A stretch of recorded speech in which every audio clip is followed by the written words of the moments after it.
Those working parents had to scratch. Parents were out there working really hard. Other parents were at home watching TV.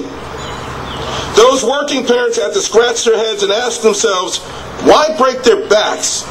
Because you know what? When they looked out the window and saw their kids playing with the other kids, they all had on the same clothes.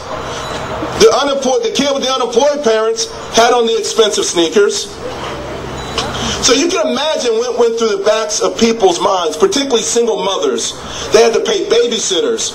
They had to take jobs that were probably physically demanding. Then they came home and they had to cook children dinner for their kids. And then there was nothing left financially after paying all of those bills, including the rent. So in the meantime, the government paid their neighbors rent, food, clothes. There was no incentive to work. In this environment, people are going to give up. And they're going to say, why not jump on the dole? Why not give up and go on welfare? Yes, we live in two Americas right now.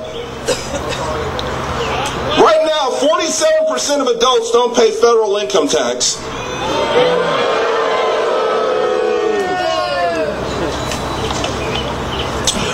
Right now, 40 million Americans are on food stamps. That's up 8 million in 1 year. It's never been witnessed like this before. Never. 10 million Americans are getting unemployment insurance benefits. This has never been witnessed before. Now, I think it's great to live in a country that can help its fellow man. But to me, the question is it compassionate to create a permanent underclass of people that will depend on the government instead of their own wit, determination, and abilities? This is the direction that America is heading in right now. People who create jobs and opportunity are being vilified, and our government has given up completely on capitalism. Our government has given up completely on free markets. The government will tax investment.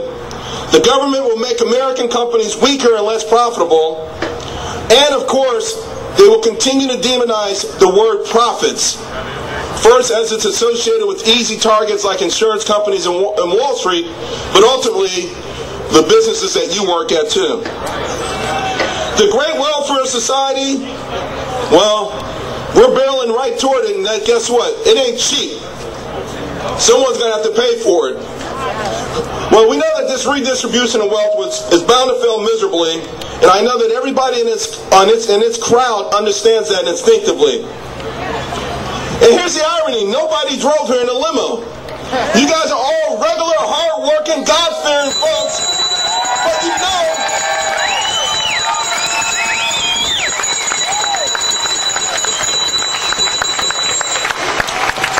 know that stealing is wrong, even when you cloak it in sweet sound bites. And believe me, this government, what it's doing right now is stealing. That's right. It's going to take as much as it can from businesses and the so-called rich, but it's going to take from everyone to fund this nanny state. In the process, they're stealing, and they're stealing the most from our children. America's success is a byproduct of our willingness to work hard and not accept mediocrity. Our hard work is a byproduct of our belief in God and His blessings.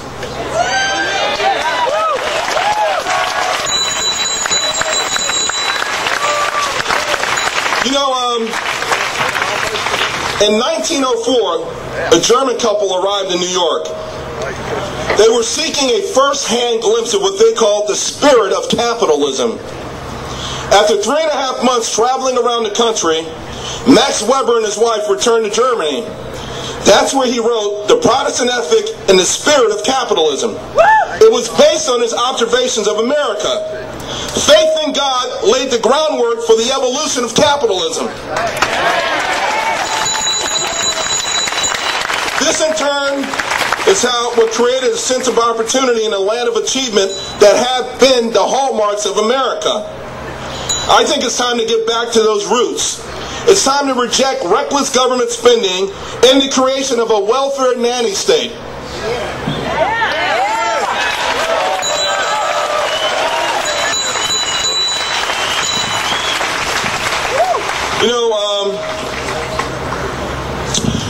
was a teenager, I want to tell you a quick story. When I was a teenager in Harlem one night, during dinner, I wasn't eating. So my mother said, what's wrong, Charles? And I told her a story about what I saw about an hour earlier. I was in a neighborhood laundromat. I was sitting there waiting for the clothes to dry. So I'm sitting on a bench, and I'm watching the handyman janitor. And he's wiping down all the machines. He was actually preparing the clothes. I think I was the last one there. I saw where he found an arm to a doll. He picked up the arm, and he rushed over to another pile of parts from this doll that he had found that had been ripped apart. He brought all this stuff, and he sat down on the bench next to me. And he began to put this doll together. And I looked at him, and there was so much joy in his eyes as he told me that his daughter would be so happy to get this doll. I will never, ever forget watching him struggle to push that arm back in, and to push the leg back in, and then to brush the hair so that it could hide some of the bald patches. So, as I told my mother this story, I began to cry, because it hurt me so bad, even at that age, that people could be so poor. As I look back on it now, it was more than a story of someone being poor. It also spoke about someone that cared about his family and was willing to work hard for them. It also spoke to the fact that there probably was a parent that didn't work for the money that paid for that doll. So when it was ripped apart, there was no alarm. I want to honor the spirit of that man who tried to put that ripped doll together for his daughter and fight against the mindset that allowed the doll to be destroyed in the first place. Yeah. We cannot sell our children's future.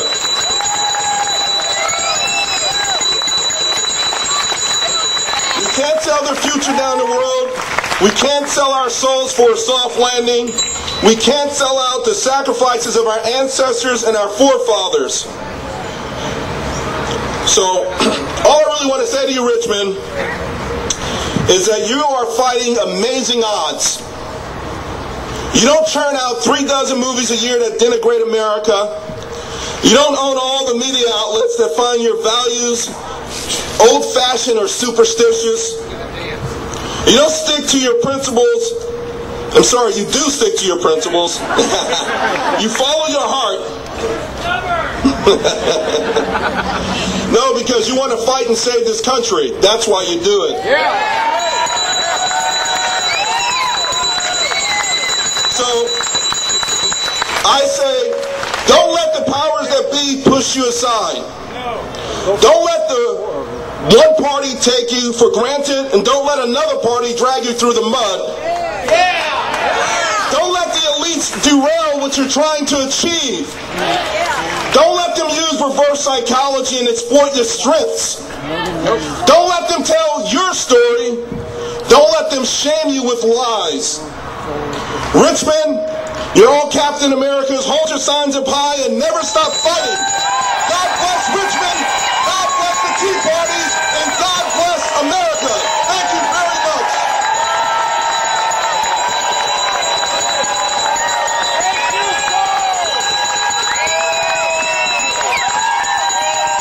Thank you very much. God bless you.